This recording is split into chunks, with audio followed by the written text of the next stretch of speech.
Sairam. It was sometime in the 1990s, the late 1990s possibly, that in the Sri Sathya Sai Higher Secondary School Boys Hostel, one of the teachers, Sairam sir, I say Sairam sir because he was my teacher too when I was in the higher secondary school. Sairam sir was taking a walk around the hostel. As he passed by one of the large dustbins that are kept in the different corridors, he saw a sight that shocked him. He saw a full papaya fruit thrown in that dustbin. Now, he was shocked for two reasons. The first is because this was good fruit which has been wasted. And Swami strongly says that one should never waste food. This is practiced very intensely in the hostels, and the students are encouraged not to waste any food in the dustbin. And here was the complete fruit that had been thrown. Swami tells us Annam Brahma, meaning food is God, and naturally so. The human body, which is a wonderful vehicle that Bhagwan gifts us in order to achieve self-realization, to realize God, that body is sustained by food and water. In fact, it is one of the sheaths, the Annamaya Kosha as it is called. And therefore, food should never be wasted. Here, somebody had wasted a complete ripe papaya fruit.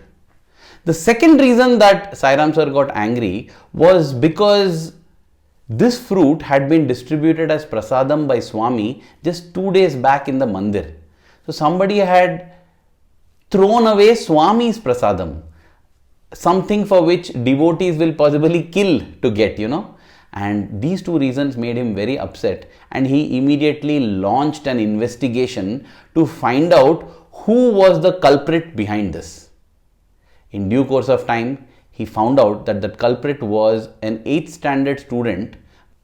What he did after that was in a way shocking, but at the same time, Swami's response is very enlightening.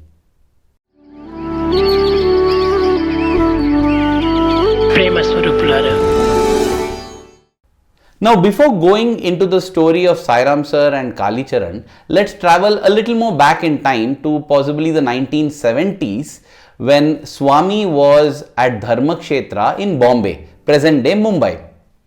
Swami had taken along with him Swami Karunyananda, a great saint, a sage, a social worker, a social reformer who had the privilege and pleasure of spending almost 2 decades at Bhagwan's lotus feet. At a ripe old age, beyond 100, in the year 1997, he passed on, and Swami has spoken elaborately about him. Great soul, a great being, our salutations to him.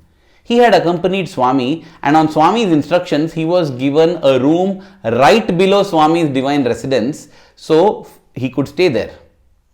One day, as he was sitting alone in his room, the room had been locked, he saw out of his window and saw the slum nearby. Even to this day, across the compound wall of Dharmakshetra, there are slums. And what Swami Karunyananda saw horrified him. He saw that in the slum there were a few children who were, scavenging at a large garbage bin. And in the garbage bin were leaves and plates with food, some wasted food. And these children were fighting away and fending away dogs so that they could get that food. And it pained Swami Karunyananda that across the compound wall from where the avatar of the age was living, here were children who were fighting with dogs for food in the dustbin. Now, even as he was thinking like this and feeling bad, he felt a pat on his shoulder. And when he turned around, he saw that it was Swami. And he was taken aback because how did Swami get into the house? How did Swami get into the room? I had locked the room, right? He in fact asked, Swami, how did you come in? Swami said, Karunyam, what can stop me from entering any place that I decide to enter? That is the case with rooms, that is the case with our hearts. When Swami chooses to enter, nothing can stop him, and we must all be so grateful to him that he chose to enter our hearts. Swami, ironically had come to invite Swami Karunyananda for lunch or dinner possibly. He said, come, let's have the meals. And Swami Karunyananda said, Swami, I don't feel like eating. Swami asked, why? He said, Swami, I just can't believe that across the compound wall here, where the avatar is living, God is here, and yet children are fighting with dog for food, Swami. I just can't understand how this is. Swami then smiled at him and said, you think that you know something that I don't know. It's the other way around. You don't know many things. These very souls had been blessed with bountiful food in their previous births. But they would just eat a scrap here, a scrap there, and discard and throw away so much of the food. The food that they threw away, wasted and discarded, for that very same food, they are now yearning and pining and craving. It's just a matter of karma, and God is a witness. You now come for your meals. Dear brothers and sisters, now let us not take this as an excuse not to feed the poor and hungry. No. It is just for us to understand that we are nobody to question the compassion and love of God. The same Swami who said this encouraged the practice of Narayana Seva, and in fact said, it is not poor feeding. It is Narayana Seva, it is service to Narayana. And in his discourse during the 50th birthday in 1975, Swami said, consider Swami as a beggar at your door. That is how you do Narayana Seva. So yes, it is not an excuse for us not to give food to the hungry, but to remember the attitude with which we must give. It is possible that if we refuse food, a future will come in this life or in the next when we are refused food. But this incident also underlines the importance of not wasting food. And when we say wasting food, it's not just about throwing in the dustbin. Even when we overeat, that is also wasting food, because the body is unable to digest it and it anyway throws it out either as vomit or fecal matter, and that is also a waste. So food waste goes beyond just throwing away what is cooked excess. Let us ensure that we take into the plate only as much as we can eat. And as Swami would say, if we divide the stomach into 4 parts, let 2 parts be filled with food, 1 part with water and 1 part with air.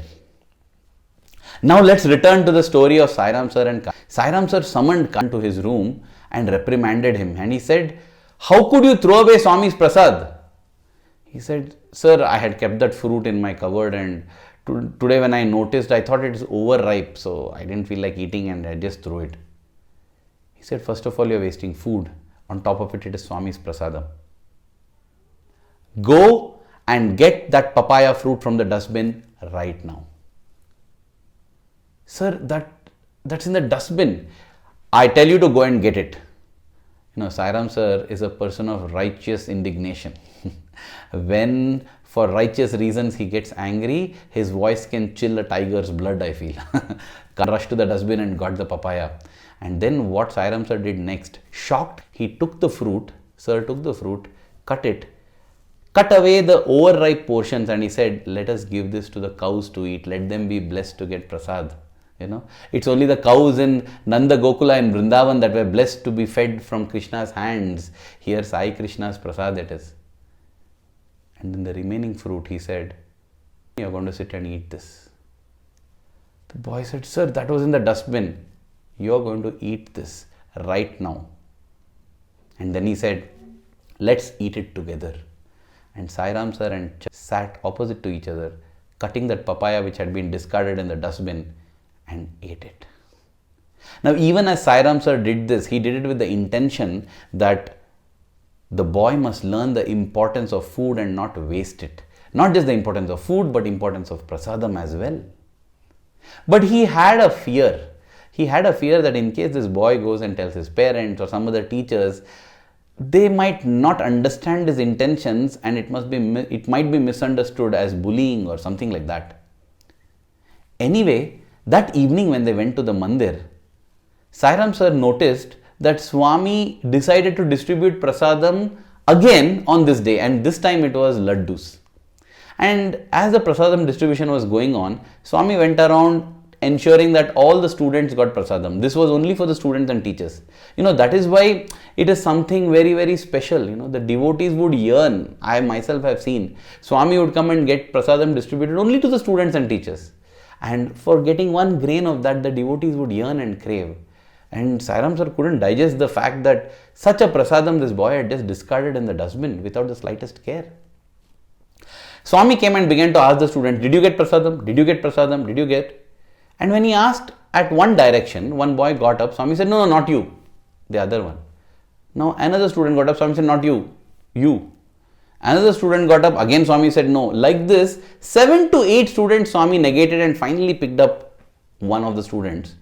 And so Sairam sir, who was sitting there, was wondering, who is this? And can you believe it? Swami had picked Kalicharan. And Swami asked him, did you get prasadam? Now Sairam sir's heart began to thud loudly. He was wondering, what if he tells what had happened just in the morning? Swami, last time prasadam, But Swami's line of questioning made him feel grateful in his heart, because Sairam sir realized that Swami knows the intentions.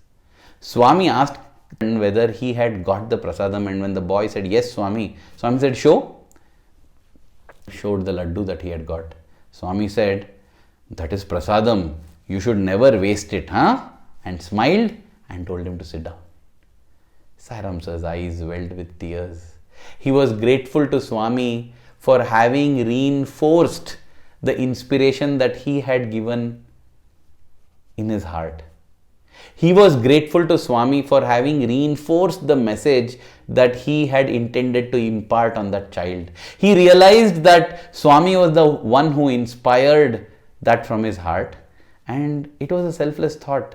If it was a punishment, why would Sairam sir have partaken the same prasadam? At the end of that darshan session, when Swami was in the interview room, comes straight to Sairam sir, tears in his eyes, and he says, sir, today Swami spoke to me on the importance of prasadam. Sir, what you did that day was very correct. Thank you for teaching me the importance of prasadam. But sir, I realized that every time I eat food, I chant Brahmarpanam, I offer it to Swami, which means it becomes prasadam. And therefore, anything that I eat is prasadam. From this day, not only will I not waste prasadam, I will not waste food also. So that, dear brothers and sisters, is the importance of food. Annam Brahma. May we not waste any food. Let us take into our plate only that much what we need. Possibly a little lesser, because we can anyway come back for second helpings. Let us remember that there are people across the globe who are starving, who are hungry for food.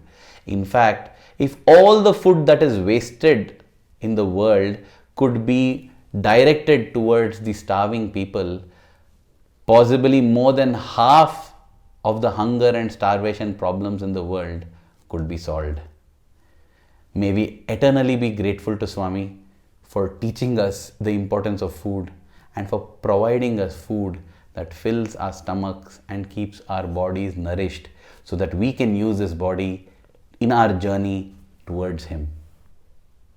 Thank you. Jai Sairam.